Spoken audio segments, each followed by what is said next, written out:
Assalamualaikum warahmatullahi wabarakatuh. Saya Muhammad Rizky Rahmandani dari Universitas Pamulang ingin menjelaskan terkait UMKM Kaos Polos. Di sini saya akan berikan 2 poin terkait bisnis UMKM Kaos Polos. Yang pertama,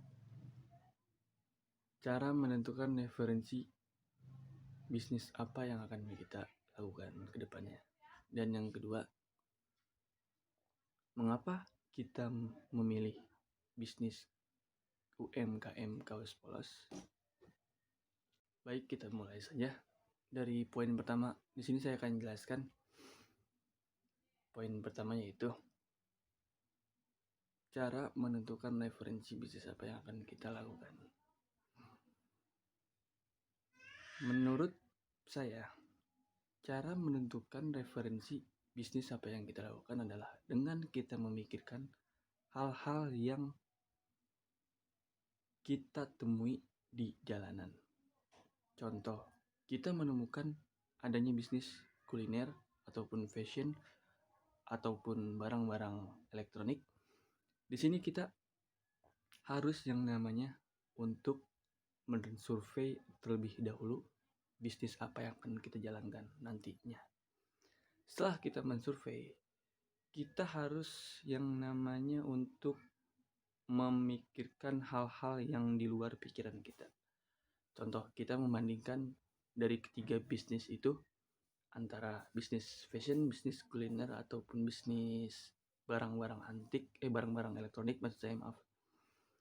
Kita harus bisa yang namanya untuk membandingkan bisnis apa yang pas untuk passion kita sendiri. Menurut saya, semua orang itu beda-beda. Ada yang ingin membangun bisnis kuliner ataupun bisnis fashion ataupun bisnis barang-barang elektronik. Itu tergantung akal kalian. Intinya, terlebih dahulu kita harus mensurvei dulu tempat yang pas untuk dijadikan bisnis kita nanti. Atau membandingkan di antara bisnis yang kita telah survei itu.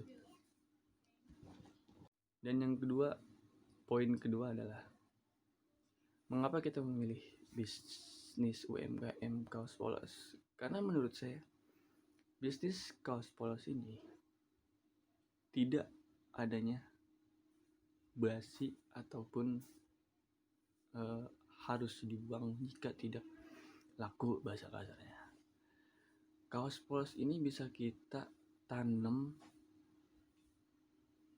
dengan tujuan untuk menaruh modal atau menaruh investasi untuk nanti setelah barang atau baju ini ada, kita demi sedikit bisa mengumpulkan modal untuk menambah kaos ini yang tadi tidak laku. Jadi kita bisa menambah banyaknya produk untuk bertujuan menggiurkan konsumen ataupun calon pembeli.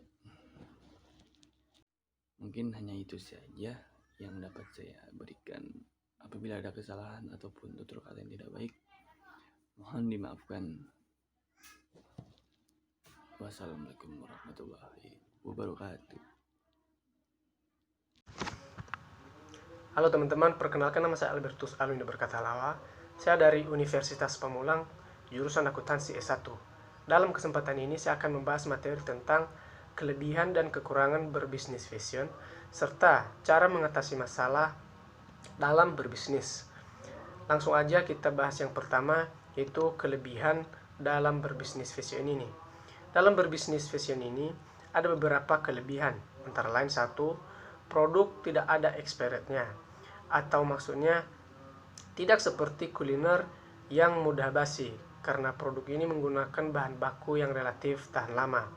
Kedua, bisa di mana saja, kapan saja, tanpa pusing harus punya toko offline-nya. Kedua, tidak masalah dengan pendistribusian karena bahan tidak mudah rapuh. meskipun dalam pengirimannya membutuhkan waktu yang lama dan perjalanan yang panjang. Keempat, peminatnya banyak, karena baik itu pria dan wanita akan membutuhkan yang namanya fashion tanpa memandang usia sekalipun. Sedangkan kelemahan dalam berbisnis fashion ini yaitu satu, persaingan yang sangat ketat. Kedua, pakaian relatif tahan lama sehingga tingkat repeat ordernya mengecil. Ketiga, biaya marketing bisa dibilang besar kalau mau informasi bisnismu menjangkau secara luas, karena fashion akan ampuh jika dipromosikan melalui Telegram. Nah, ketika kamu mempromosikan barang kamu secara luas, maka biaya yang dikeluarkan pun tidak sedikit. Keempat, harus sering update tren karena pergerakan tren fashion sangat cepat. Kelima, modal yang tidak kecil. Bahkan reseller sekalipun membutuhkan modal awal yang cukup besar. Belum lagi kalau perjualannya tidak sebanding dengan modal yang dikeluarkan. Itulah mengapa strategi marketing yang digunakan harus diperhatikan.